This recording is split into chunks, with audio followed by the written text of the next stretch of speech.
Maps define us.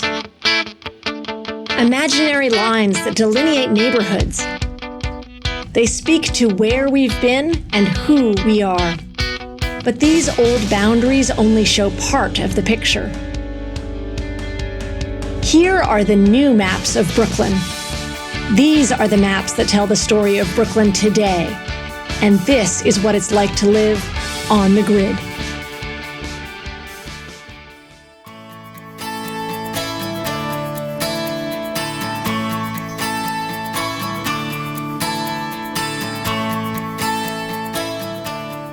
Hi, my name is Zephyr Teachout. We are on the grid in Brooklyn. Today we are looking at Arabic speaking at home, where Brooklynites speak Arabic at home, what they do, how the language intersects with where people are from, how it intersects with religion. It turns out there are over 420 million Arabic speakers worldwide, and tens of thousands of them live right here in Brooklyn. So we're going to start with John Mollenkopf, who's CUNY's director for the Center for Urban Research.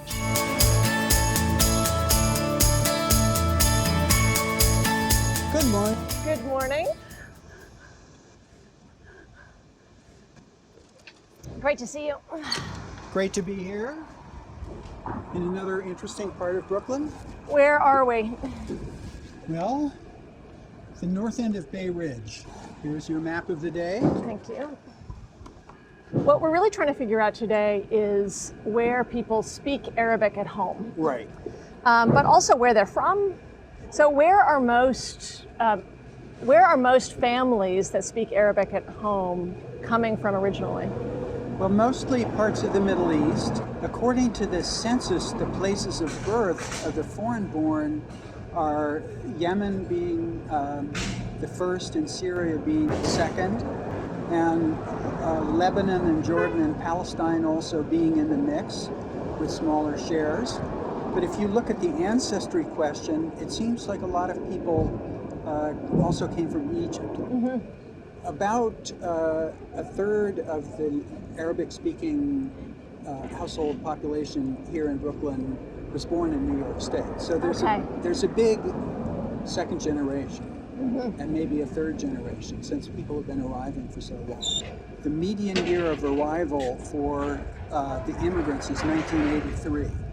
So many people have been here for a long time, although about 20% of the foreign-born have arrived just in the last decade. So I think there's been a little bit of a recent spurt of additions to a very long-standing community. Mm-hmm.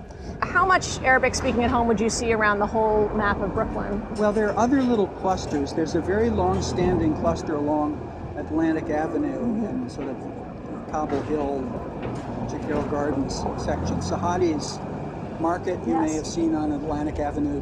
That must have been there for at least 50 years. And there are certainly other Arabic-speaking people spread around, but this is the main big concentration. So talk a little bit more about work.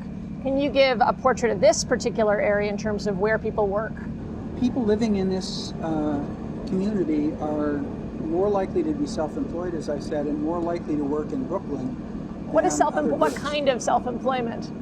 Well, a store owner could be self-employed, for example, or an accountant could be self-employed, or a doctor, or a lawyer, or... So 1 to 5 person businesses, fairly small businesses? Is that, I'm just trying to... Yes, most of these businesses would be family-owned. They would be capitalized by families pooling their resources to get started.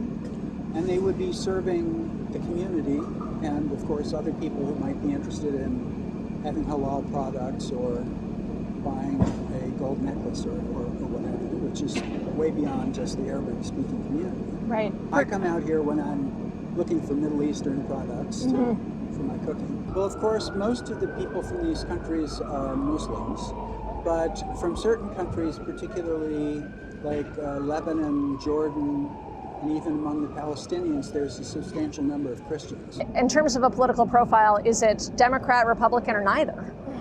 Well, in registration terms, it's majority Democrat. Okay. There are also a lot of independents, and there are some Republicans.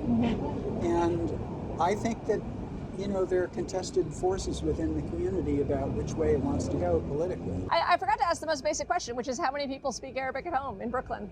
About 27,000 people live in those households. And why is this important to the overall understanding of Brooklyn today? Well, in terms of immigration into communities like Bay Ridge, we tend to think of it as a end of 19th century, beginning of 20th century phenomenon that's faded away. But here we see a new immigrant community adding life to an old immigrant community. Well, thank you again for this map. Okay, thanks again. Thanks a lot.